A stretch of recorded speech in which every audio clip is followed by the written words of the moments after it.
இந்த விதிகள் புரிந்தால் வாழ்வின் சுழற்சி புரியும். எதை கொடுக்கிறோமோ அதையே பெறுவோம்.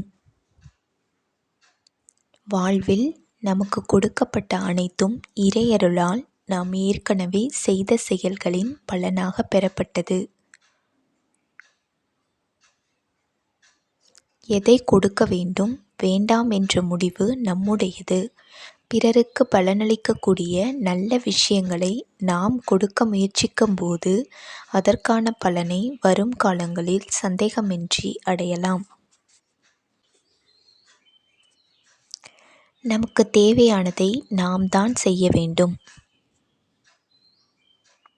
முதலில் நமக்கு உண்மையிலேயே என்ன தேவை என்பதை அறிந்து வைத்திருக்க வேண்டும். அதனை கண்டறிந்து அதனை அடைவதற்கான முயற்சிகளை தொடர்ந்து செய்து கொண்டே இருக்க வேண்டும்.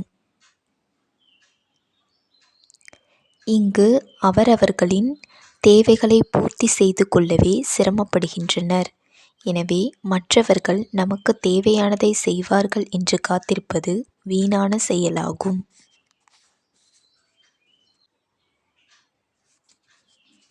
வாழ்வில் நடக்கும் சிலவற்றை ஏற்றுக்கொண்டால்தான் சிறப்படைய முடியும்.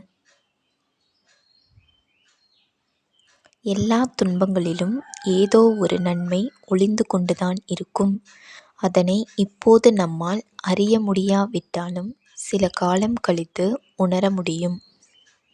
அதுபோல எல்லா நன்மைகளிலும் ஏதோ ஒரு தீமையும் இருக்கத்தான் செய்யும்.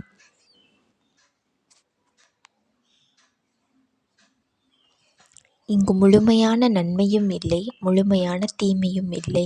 அதனை புரிந்து கொண்டு இவை இப்படித்தான் என்று ஏற்றுக்கொண்டால் வாழ்வு சிறப்பாக மாறும்.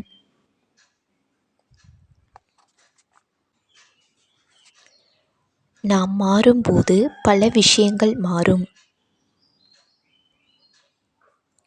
எப்போதும் மாற்றத்தை நம்மிலிருந்தே தொடங்க வேண்டும். மற்றவர்கள் நம்மை மரியாதையாக அன்பாக நடத்த எண்ணினால் அதற்கு நாம் நம்மீது மரியாதையும் அன்பும் கொண்டிருக்க வேண்டும்.